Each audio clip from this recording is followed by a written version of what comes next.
Je vous ai remis vous avez trouvé sur vos chaises un texte sur lequel nous allons méditer.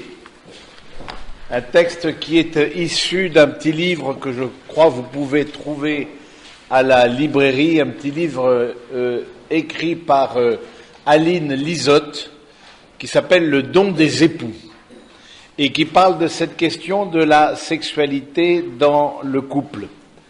Et qui parle à partir de la théologie du corps de Jean-Paul II. Je vais vous dire peut-être quelques mots à partir de cette théologie du corps de Jean-Paul II, mais c'est intéressant de voir qu'au fond, l'Église a été quand même assez embarrassée, on peut dire, depuis pratiquement le début, avec Saint Augustin et puis même Saint Paul qui dit voilà que celui qui brûle, c'est-à-dire celui qui n'arrive pas à se retenir, grosso modo, qu'il se marie, mais celui qui peut être continent, qui se donne au Seigneur. Et donc on voit que s'est développé dans l'Église des premiers siècles comme une vision du corps en général, parce qu'on va parler du corps, si on parle de la sexualité, évidemment on parle du corps, une vision du corps assez négative.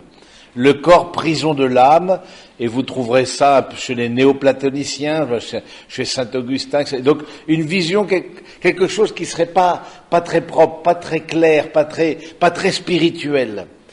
Et je trouve qu'avec Jean-Paul II, eh bien, nous avons eu une théologie du corps l'Église a trouvé des mots pour exprimer quelque chose qu'elle portait déjà en son sein, mais qu'elle n'avait pas su vraiment exprimer. Et surtout exprimer avec la parole magistérielle, la parole pontificale, donc avec toute cette force de cette parole. Et c'est très beau de voir que maintenant nous avons il y a eu un vrai travail de fait, après des siècles quand même de regard négatif et sur la sexualité et sur le corps. Eh bien, je trouve que l'Église a fait un beau travail avec cette théologie du corps qui n'est encore que peu connue, peu enseignée, peut-être parce qu'elle est aussi un peu compliquée, parce que précisément, eh bien, le pape à partir de sa propre expérience de pasteur, à partir de son travail intellectuel, eh bien, a permis de découvrir dans le corps eh bien quelque chose qui nous rapproche aussi de Dieu et de découvrir dans l'acte intime des époux quelque chose qui est en lien avec l'amour du Seigneur. C'est-à-dire qu'il y a un vrai lien, une vraie continuité. Alors, je vous propose, on va commencer au deuxième paragraphe, là, un signe dans la chair, c'est un extrait de ce livre. Un signe dans la chair, vous pourrez lire le premier, mais et je trouve ça assez éclairant, et puis on pourra un peu donc en toute fin, les questions sont en fin uniquement de la deuxième conférence, où là vous pourriez éventuellement poser vos questions. De voir au fond quelle est la vocation de la sexualité et quelle est la vocation du corps humain. L'amour conjugal, donc le deuxième paragraphe, l'amour conjugal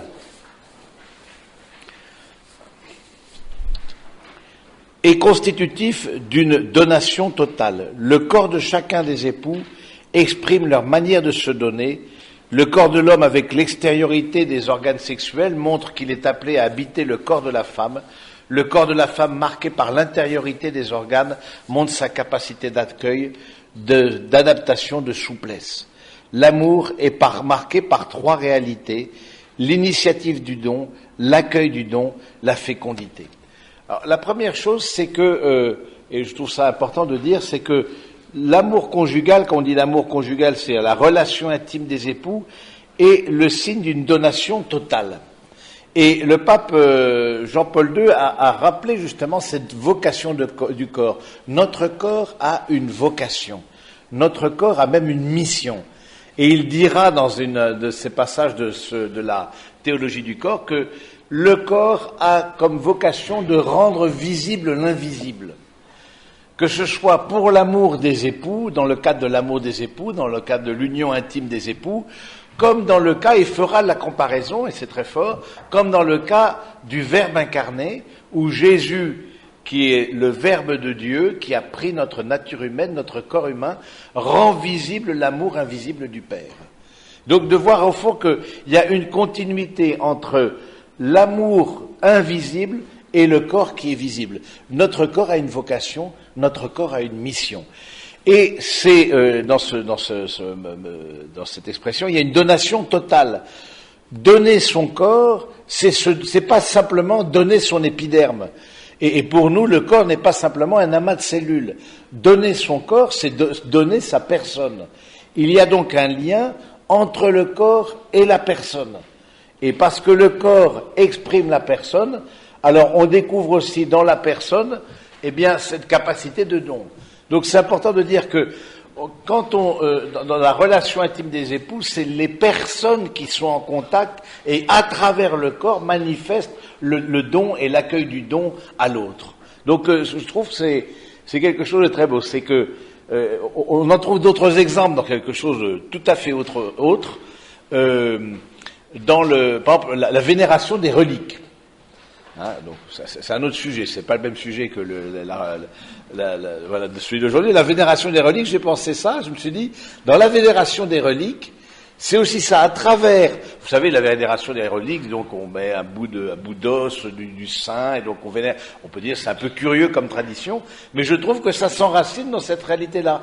Le corps, ce partie du corps de l'autre, nous rappelle la personne du saint, et c'est la personne du saint et de la sainte qui a, et donc ça, l'exercice dans sa vie de l'amour et de la pratique des vertus théologales que nous vénérons. Mais quelque part, à partir du corps, on a accès à toute sa personne. Hein.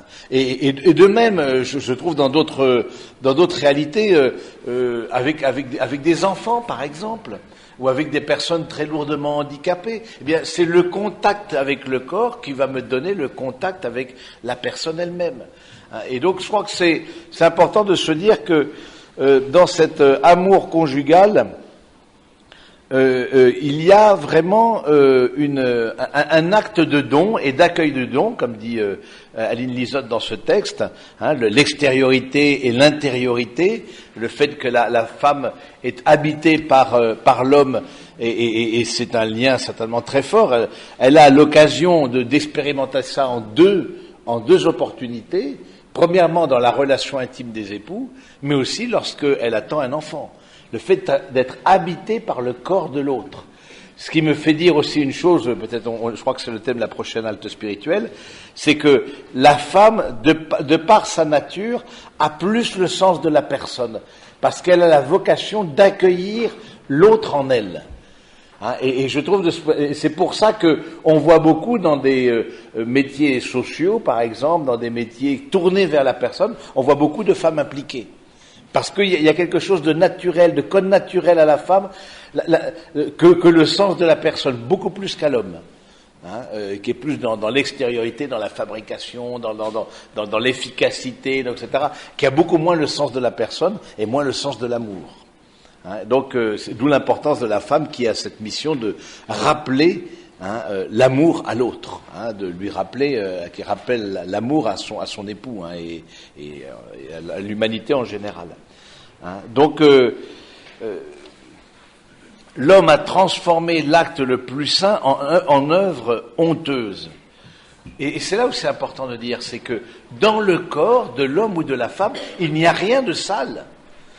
C'est dans notre cœur qu'il peut y avoir quelque chose de sale, ou dans notre regard qu'on laisse salir par des images. Et je parle pour vous qui, la majorité d'entre vous êtes mère de famille. Ben voilà, le fait d'éduquer. Moi, je suis quand même très frappé dans les préparations au mariage. Je m'implique beaucoup dans la préparation au mariage. Je suis très frappé du fait que assez rarement, somme toute, on pourrait dire qu'aujourd'hui, avec Internet, avec la révolution sexuelle, etc., on parle de la sexualité facilement, mais il y a peu de paroles parentales données aux enfants sur la relation intime, sur la sexualité, et de dire aussi la beauté de ce geste.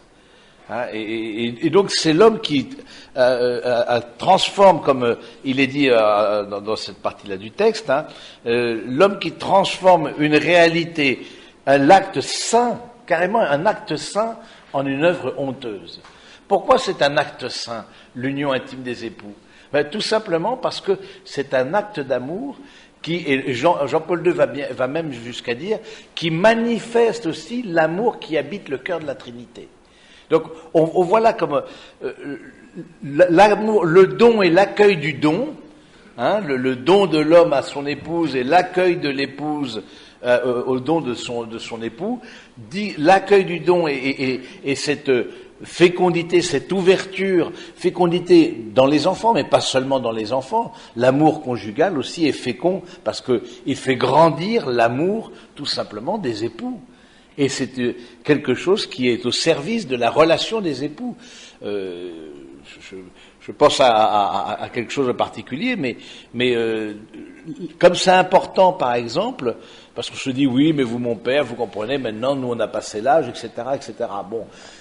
C'est vrai qu'il y a peut-être dans les débuts, il peut y avoir une certaine fougue amoureuse, mais il faut toujours veiller que dans la relation matrimoniale, il y ait un langage des corps.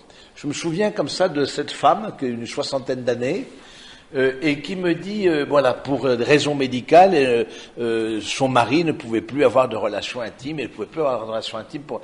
Et elle me disait, je sens qu'on s'éloigne petit à petit. Et donc il faut faire vraiment attention au langage du corps à l'intérieur même de la relation des époux. Et donc si la relation des époux c'est un acte saint, parce que ça fait rayonner l'amour et ça fait les époux se rapprocher. L'inverse est aussi vrai. On va voir peut-être ce soir, cet après-midi, les menaces sur l'amour, quand on se sent utilisé, quand on se sent, et comme prêche, et parfois les confidences de femmes surtout, hein, qui, voilà, se sentent bafouées aussi dans leur intimité à l'intérieur même du mariage, j'entends, hein, et parce que voilà, ne pas respecter dans leur corps, ça retentit aussi sur l'amour conjugal. Donc je crois qu'il faut bien voir l'unité entre le cœur et le corps, entre le lien matrimonial et l'union intime des époux. Il y a une unité, il y a comme une respiration. Alors à chaque couple de trouver sa manière, de trouver son rythme, etc., ça fait partie du dialogue matrimonial. Mais de rappeler que c'est quelque chose de sain. Et ça, je trouve que c'est quelque chose de beau. On ne grandit pas dans l'amour matrimonial en ayant une vision négative de la relation intime. Comme dire, voilà, c'est le devoir conjugal. Faut s'y coller, voilà, je m'y colle, et puis voilà, puis ensuite, voilà, une fois qu'il sera calmé, on passera à autre chose, et je me retourne et on dort. Donc, c'est bien, mais bon, quelque part, c'est pas c'est au service de l'amour. Ça veut dire l'expérience aussi que, après la relation intime, l'expérience que le corps a exulté, le corps s'est dilaté, le corps a eu une joie, au service aussi de la relation elle-même des époux. Donc bien faire ce lien entre les deux, comme une respiration entre les deux. Et sinon on coupe, on est comme si on ne respirait qu'avec un seul poumon. Alors oui, on peut respirer qu'avec un seul poumon, mais ça c'est à cause de la maladie, à cause de X choses. Mais la nature n'est pas faite pour ça. Elle n'est pas conçue, on n'est pas conçu pour respirer avec un seul, on est conçu avec les deux poumons. Et donc du coup, le faire ce lien que c'est quelque... Et pourquoi on va faire ce lien? Parce qu'on va découvrir la beauté de l'acte conjugal. On va découvrir la beauté de l'acte intime des époux. Et c'est comme ça qu'on va faire le lien. Et on va voir et que à l'intérieur du dialogue matrimonial, eh bien que ça puisse être évoqué, comment on vit ces moments d'intimité. Donc je trouve ça très beau cette parole de dire mais c'est l'homme qui a transformé l'acte le plus saint en œuvre honteuse. Et on voit peut-être plus cet après-midi, mais voilà, le fait du péché originel, on voit bien dans la Genèse, le péché originel, alors qu'ils étaient nus et n'en avaient pas de honte, c'est-à-dire que l'homme et la femme se voyaient dans la lumière de Dieu et n'avaient pas de honte parce qu'ils se voyaient dans leur capacité de don, dans leur capacité d'amour, alors que après le péché originel, au contraire, il y a la convoitise, la concupiscence, le désir de dominer sur l'autre, de s'approprier le corps de l'autre pour sa propre jouissance, et donc là on le voit comme une œuvre honteuse. Ça veut dire aussi que il faut demander au Seigneur de venir transformer notre regard et de venir sauver aussi. Si le Seigneur, si Dieu a pris un corps humain, c'est pour sauver le corps humain, qui a une telle vocation, je me permets d'insister, que nous disons dans le credo chaque dimanche, je crois en la résurrection de la chair.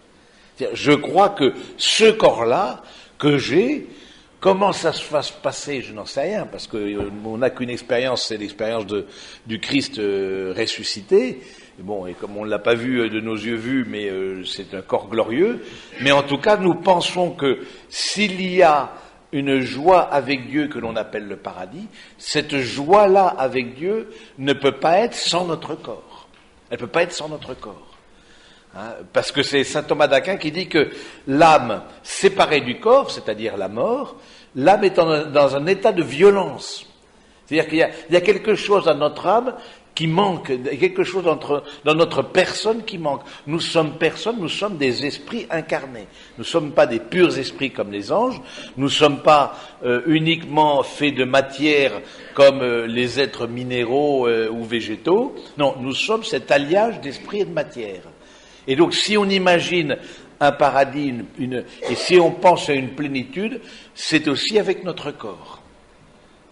Et avec notre corps aussi, mais le corps vu comme vraiment dans la lumière de Dieu, dans la beauté et on sent bien qu'on est respecté dans son corps, ou alors quand on est, et ça c'est malheureusement tout le drame de la pornographie, quand on découpe l'autre dans son corps. La pornographie, ce système, c'est on découpe les valeurs excitantes, les parties excitantes entre guillemets, mais on déconnecte le corps de la personne.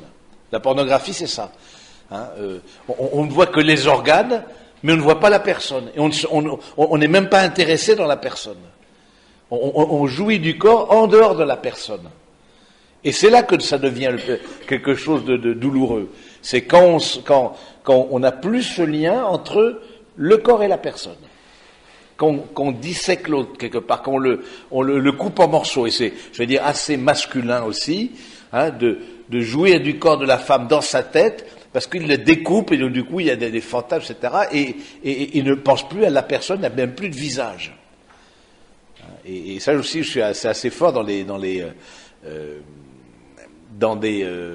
pubs, par exemple, des publicités de sous-vêtements féminins qu'on peut voir ici et là. Il n'y a pas forcément de visage. Vous voyez, on ne voit plus le visage de la personne. On ne montre que les sous-vêtements. Et donc voilà, comme si quelque part la personne qui portait ces sous-vêtements ne comptait pas. C'est pas ça qui est important.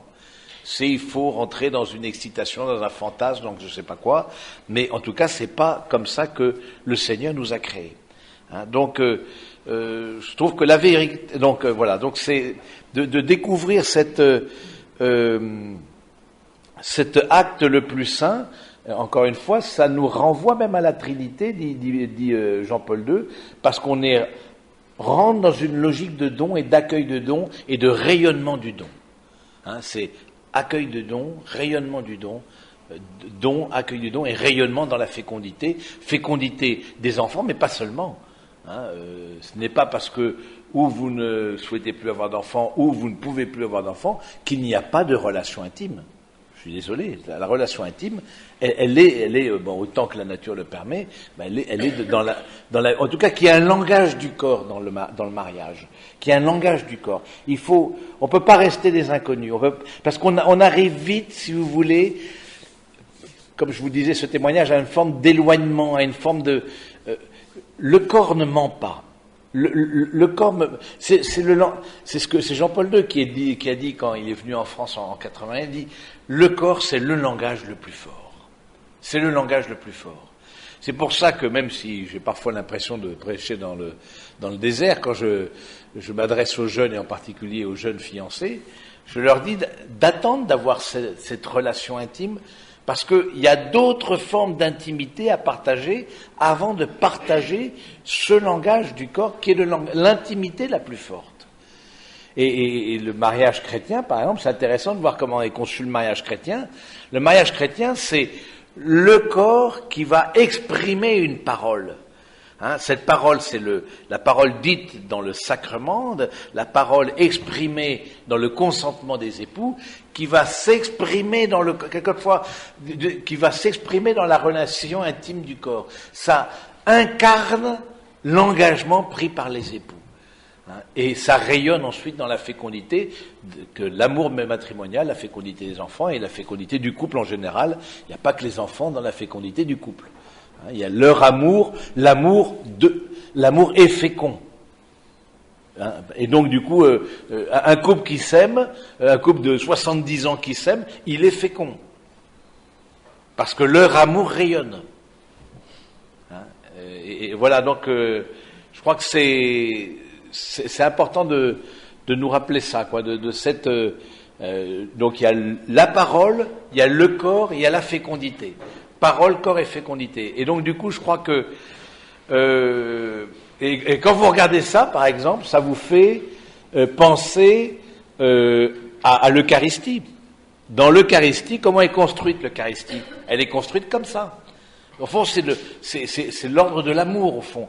Il y a d'abord la liturgie de la parole, ensuite il y a la liturgie du corps, dans la consécration eucharistique, et ensuite il y a la fécondité, le fait de la communion, hein, la fécondité, aller dans la paix du Christ, voilà, c'est cette fécondité spirituelle, apporter Dieu au monde, etc., etc. Donc du coup, de faire bien cela. Et quand on voit, par exemple, comment Dieu veut manifester son amour, d'abord, il le manifeste par la parole, par sa parole, donc par les prophètes, hein, par sa parole. Ensuite, il le manifeste par son verbe, et son verbe qui se fait chair, qui prend un corps humain, et ce verbe qui se fait chair, eh bien, il veut demeurer parmi nous par son Esprit Saint, la fécondité. Donc, parole, corps, fécondité. Je veux dire, c'est l'ordre de l'amour.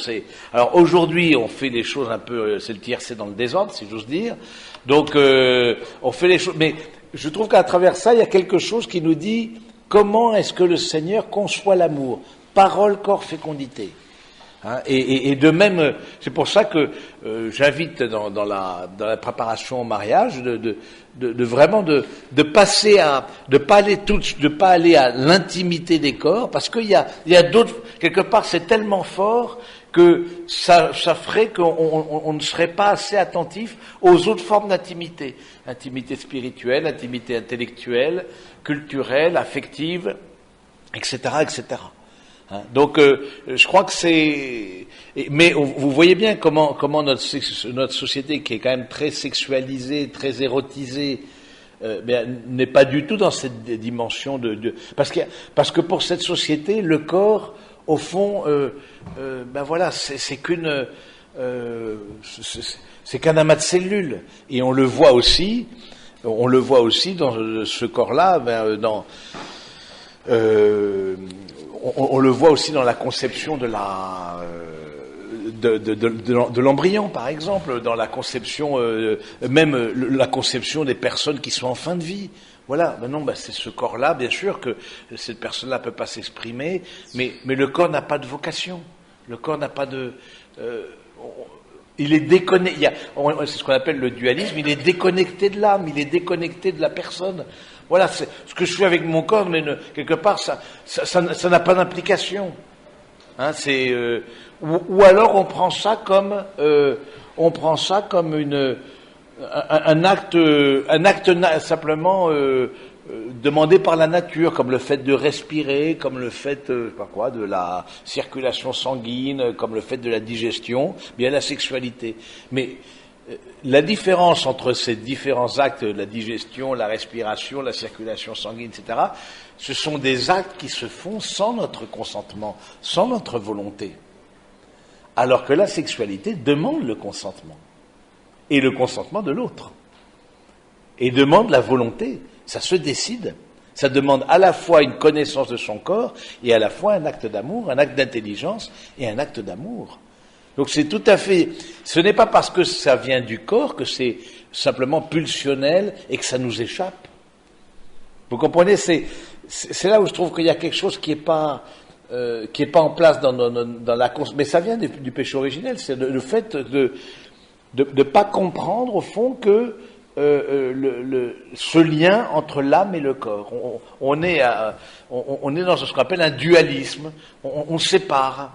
Ce que je vis avec mon corps, mais bon, voilà, je le vis, mais ça n'a aucun impact sur ma personne. Hein, voilà, ce n'est pas... de même, le corps de l'autre qui est là, qui est en fin de vie, qui est très lourdement handicapé, le corps de l'autre qui est là, mais bon, on dira, c'est un légume. Bon, vous entendez parfois cette... mais pour nous, un corps n'est jamais un légume. Mais cette personne-là, c'est un légume. Ah, peut-être elle ne peut pas s'exprimer, peut-être elle a un état qu'on appelle neurovégétatif. Oui, peut-être, il n'y a que les fonctions vitales qui sont là, mais nous croyons qu'à travers le corps de cette personne, eh bien, il y a toute la personne qui est là. Toute cette personne. Donc, vous comprenez, c'est une vision, que ce soit dans l'acte intime des époux, ou en fin de vie, ou au tout début de la vie, nous croyons que le corps dit la personne. Et l'expression du don de la personne. Hein. Donc je continue là. Donc on est au deuxième paragraphe. Hein, vous voyez. Mais la sexualité, vous y êtes là. Mais la sexualité vécue dans sa finalité. Je ne sais pas si vous y êtes. Mais la sexualité vécue dans sa finalité est belle, voulue par Dieu comme un signe de son don. C'est pour cela qu'il faut avoir une connaissance de son propre corps et de celui du conjoint pour réaliser le dessein de Dieu. Chacun doit voir comment le désir de l'union naît dans l'autre. Cette union ne doit pas être laissée à la spontanéité de l'instinct, mais se réalise dans l'intelligence de l'autre. L'épouse redit son oui au mariage dans la chair en disant « viens », qui est le signe de l'union que l'union peut se réaliser. Viens, c'est le mot de l'épouse qui répond à l'initiative de l'époux, c'est le mot de l'Église. C'est très beau, ça. C'est au fond apprendre aussi. Il y a ce partage d'intimité, surtout pour la femme qui se prédispose. C'est ce qu'on appelle les préliminaires dans la relation intime. D'avoir cette prédisposition, d'avoir cette, elle est disposée, elle est accueillante à son époux. Hein, et le mot vient. Voilà, c'est vient, c'est le mot de l'épouse, c'est le mot de l'Église, hein, c'est le mot de l'Église, et c'est très beau aussi de vous. L'époux et l'Église disent viens Seigneur Jésus, vous connaissez, c'est dans l'Apocalypse, hein, donc c'est parce qu'on a appris, c'est là où ça demande une connaissance du corps. On a appris comment fonctionnait le corps de l'autre et comment fonctionne son propre corps et comment le désir intime se réveille petit à petit. Et ça demande de la patience. Ça demande de la patience, ça demande en même temps de l'intelligence et de la confiance. Il y a une forme, peut-être plus chez la femme certainement, mais une forme parfois de peur de la véhémence, une peur d'être utilisée dans son propre corps. Une peur par l'homme, une peur d'être quelque part, oui, c'est instrumentalisé. Ça veut dire que le corps demandera, l'union intime des époux demandera aussi que il y ait un climat de confiance entre les époux. Il est pratiquement, je veux dire, autant l'homme, il n'y a plus qu'à appuyer sur le bouton pour que ça démarre, mais pour la femme, ça n'est pas du tout comme ça. Ça demande une préparation, une prédisposition, un abandon, une confiance. Ça veut dire, ça renvoie aussi à la relation en général. Oui, il faut toujours voir les choses dans l'unité. C'est pas simplement la relation intime, c'est pas simplement quand on est ensemble dans le lit. C'est pas ça la relation intime. La relation intime, elle se prépare, je veux dire, au petit déjeuner, par les cadeaux, par les actes d'attention, par l'affection, par la tendresse, et qui prédispose chacun à la confiance. Et il est impossible, pour en avoir eu des témoignages, il est surtout pour une femme, il est impossible de se donner dans son intimité s'il y a eu une engueulade, s'il y a des grosses tensions dans le couple, etc. C'est impossible. C'est impossible. Parce que malgré toute la bonne volonté, elle n'y arrive pas. Parce qu'elle est faite elle est faite pour l'amour. Donc ça veut dire que cette union intime soit entourée aussi d'un acte, d'une relation de confiance, d'une relation habituelle d'amour. Oui, moi ça me paraît de plus en plus clair. Ça me paraît de dire au fond, ça demande, c'est quelque part ça, le corps manifeste. Comme je vous ai dit, cette parole de Jean-Paul II, rend visible l'invisible. Il manifeste. C'est l'épiphanie. Il manifeste quelque chose du couple.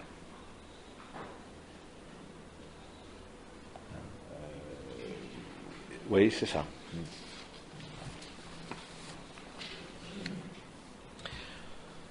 Vous êtes à la deuxième page.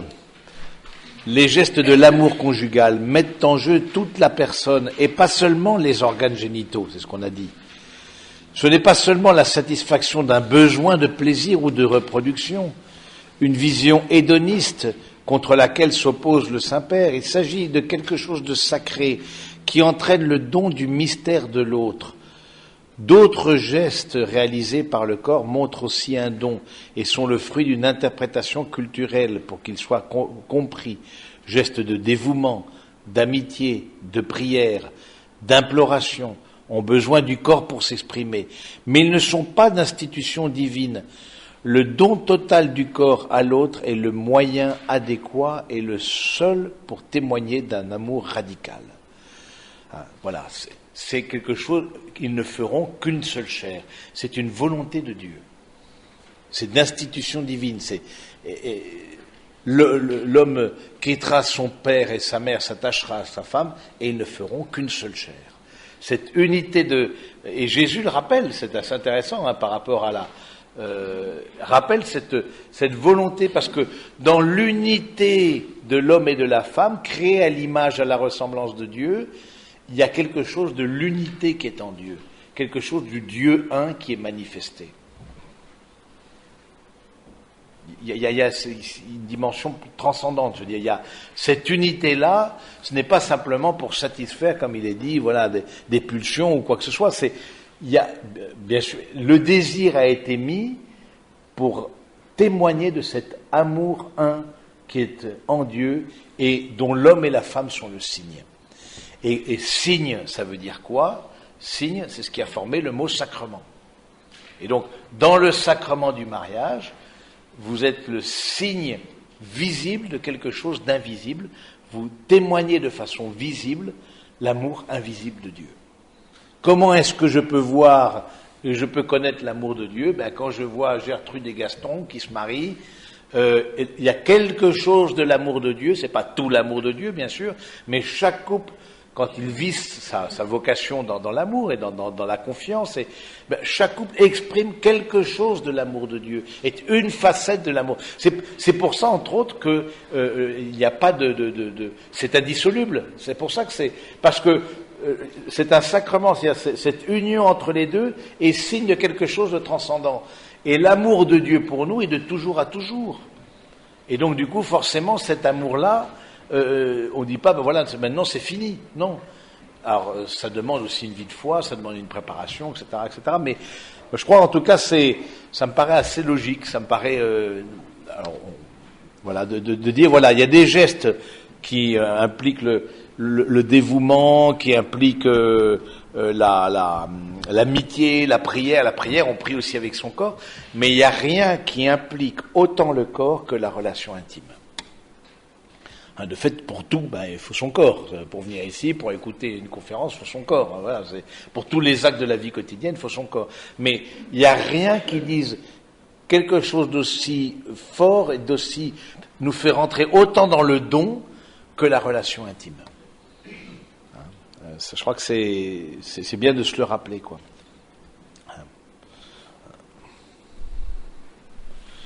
Ce désir de communion se traduit dans le désir de ne faire qu'une seule chair.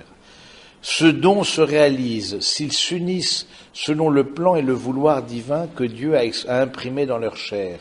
Là encore, il y a quelque chose d'objectif dans le corps humain qui montre une manière de se donner. Je reçois cette manière de me donner à l'autre par mon corps, je ne la décide pas. Ça c'est bon, c'est pas le sujet d'aujourd'hui, mais quelque part, le fait d'avoir des corps sexués nous indique, c'est la réalité de nos vies, nous indique une manière de nous donner l'homme pour la femme pour l'homme. Alors même si les lois humaines peuvent dicter ce qu'elles veulent, mais il y a quelque chose d'objectif dans l'amour. Il y a quelque chose qui s'enracine au fond, dans la nature de la personne humaine. Je reçois cette manière de me donner, je ne la décide pas. Ça veut dire je ne la décide pas, c'est-à-dire comme c'est important, je dis ça par rapport à l'éducation, d'éduquer les jeunes, les enfants, etc. Cette conférence, elle est pour vous peut-être, mais elle est aussi pour ceux dont vous avez la charge, comme mère, comme grand-mère, etc. Pour avoir des paroles, parce que parfois ce qui manque dans l'éducation sexuelle, c'est les paroles. On ne sait pas forcément exprimer. Comme c'est important dans l'éducation de faire grandir l'autre dans une vision positive de son corps, garçon ou fille, et d'avoir une vision positive du corps, ce qui fait qu'on aura une vision aussi positive de l'union intime des époux, et non pas dans la peur ou en voyant que c'est sale ou alors voilà sans grand enthousiasme parce que c'est le devoir conjugal. Je crois qu'au contraire, c'est le fait de grandir dans une vision positive, et je crois que la parole du père, entre autres, est très importante, même dans l'éducation des filles. La parole du père parce que quel est le premier regard d'homme qu'une femme rencontre, si ce n'est le regard de son père? Et je crois que c'est très important que le père confirme au fond sa fille, dans sa féminité. Et en lui disant qu'elle est belle, en lui disant, et on voit bien comment ce jeu de séduction des petites filles avec leur papa, etc., mais c'est important justement, parce que c'est ça qui va donner confiance à la fille dans sa féminité, et de voir que c'est quelque chose de valorisé. De même aussi pour le garçon, la parole du père, de vouloir être comme papa, papa c'est le plus fort, je vais être un champion, etc. Bon, cette parole du père va le confirmer dans sa masculinité. Je crois que l'éducation aussi passe par le corps. Je dis ça parce surtout en France, on a cette manie de trop intellectualiser les choses. On est coupé de notre corps. Avec l'ami Descartes, ça vient beaucoup de Descartes, d'être cartésien. Alors être cartésien, c'est plutôt un bon. On dit quelqu'un, vous savez, je suis très cartésien, ça veut dire qu'il est très intello, etc. Mais où est-ce qu'il en est de la relation avec son corps? Où est-ce qu'il en est de la relation avec ses émotions? Parfois, c'est le calme plat, il n'y a rien. Et on est trop coupé. Dans d'autres cultures, vous voyez, dans les cultures africaines, par exemple, il y a beaucoup plus ce lien entre le corps et il y a beaucoup plus cette facilité de s'exprimer avec son corps, etc. On intellectualise beaucoup moins les choses. Et je trouve qu'il faut retrouver dans l'éducation cette unité, parce qu'on est âme et corps, cette unité, encore une fois, qui fait que je vais découvrir aussi dans mon corps quelque chose. Je suis à la ressemblance de Dieu dans mon corps. Et tout dans mon corps est à la ressemblance et à l'image de Dieu. Il n'y a rien de sale. Et donc, du coup, d'avoir des paroles aussi pour vos enfants ou petits-enfants, etc., d'avoir cette simplicité et en même temps cette simplicité et cette vérité, quoi, et en même temps de rappeler la finalité, parce que voilà, il y a le désir qui est là, etc. Mais si on ne rappelle pas la finalité, du coup, on dit à ce désir-là, à quoi il sert, quoi. C'est quoi l'objectif? Ce désir, c'est pour la communion. C'est pour la communion avec la femme ou l'homme, etc. Ce désir est au service de la communion. C'est pas simplement quelque chose, une pulsion qu'on ne contrôlerait pas et qui, voilà.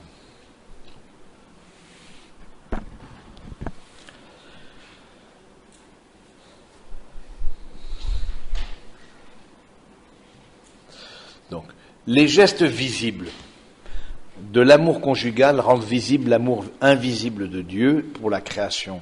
ce n'est pas seulement un acte biologique, c'est un acte sacré qui requiert ce qui est le plus spirituel dans l'homme, c'est-à-dire l'intelligence et la volonté. Ce que j'ai déjà dit, le fait de connaître son corps, connaître le corps de l'autre, et en même temps un vrai acte d'amour. Les époux sont porteurs d'un message. L'humilité de Dieu a voulu s'inscrire dans la matière, y révéler son amour et la vocation de l'homme et de la femme. Le péché a entraîné de graves désordres, mais l'homme et la femme, dans le cœur de Dieu, restent avec cette même vocation. C'est une vocation, ils ne feront qu'une seule chair, c'est le désir du Seigneur sur l'homme et de la femme.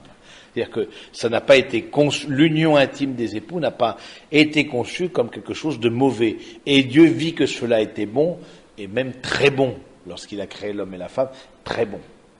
Donc là encore, à nous dans notre tête de grandir dans cette bonté de l'acte intime et de la bonté du corps en général. En aucun cas, on doit voir les joies sexuelles lorsqu'elles sont vécues dans leur finalité comme quelque chose de sale. Il arrive parfois, souvent là, à la femme, de croire que le plaisir sensible est impur et qu'il faut préférer une spiritualisation de la relation avec son conjoint. On croit que la chasteté est supérieure au mariage parce qu'on renonce aux joies sensibles de la chair. Il faut se garder de penser cela. Le plaisir a été mis dans la chair par le Créateur. Le plaisir est de sa nature un acte du corps, mais aussi signe d'un acte profondément humain. L'intensité du plaisir révèle l'intensité de la communion des personnes, ne serait-ce qu'un instant, celui où les corps exultent. La chasteté parfaite n'est pas la négation du mariage, mais elle laisse entrevoir que l'humanité est faite pour se donner à Dieu comme époux. Le consacré renonce à ce qui n'est qu'un signe pour vivre la réalité signifiée, la vivre dans sa chair, le bonheur du royaume où on ne prend ni mari, ni femme, ni mari. Matthieu 22, 30.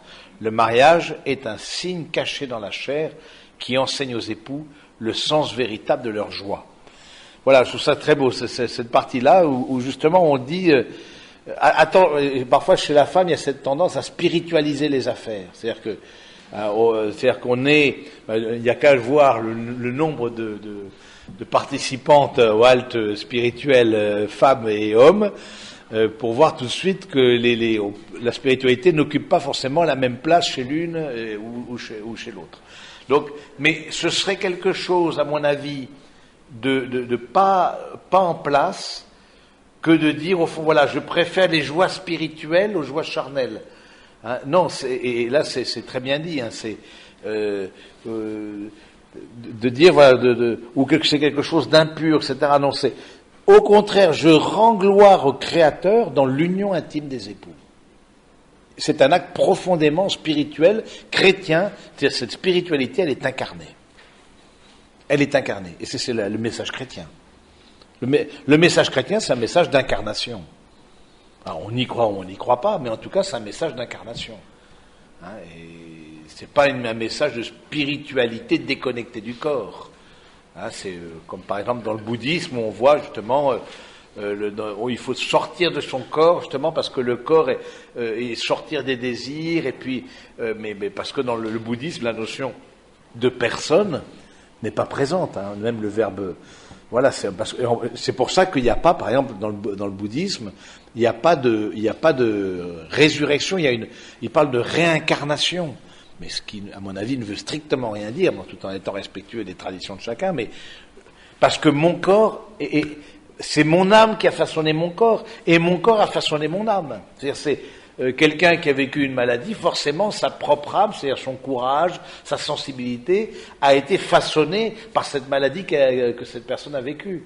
Hein, et de même, on voit aussi que le corps retransmet quelque chose de la personne, exprime aussi l'intériorité, l'âme. Donc, on est fait, donc il ne peut pas y avoir de réincarnation dans quelque chose, il y a fortiori qui ne soit pas humain. Bon, bref. On n'est pas là, je suis pas très doué pour le dialogue interreligieux, je veux dire, mais bon. Bon, on respecte tout, voilà, parce que sinon on est un méchant si on respecte pas. Donc, mais bon, je fais juste une constatation que je trouve que le message chrétien est beaucoup plus cohérent. Bon, ça tombe bien, vous me direz, mais je trouve ça plus cohérent parce que quelque part ça renvoie aussi à une expérience commune entre l'unité de l'âme et du corps. C'est une expérience commune. Voilà, je vous parle, etc. Mais je viendrai, je vous mets la main sur l'épaule, c'est tout à fait autre chose. On entend, mais si on le toucher, c'est pour ça que le toucher est certainement le sens le plus fort. Hein, dans la relation avec l'enfant, par exemple, hein, ou comme dans la relation matrimoniale. Voilà ce que je voulais vous dire ce matin. Nous continuerons cet après-midi avec un peu les menaces sur l'amour. On voit la beauté de ce à quoi on a appelé, mais en même temps on voit qu'il y a des menaces qui pèsent sur cette vocation du corps et cette beauté de la relation conjugale.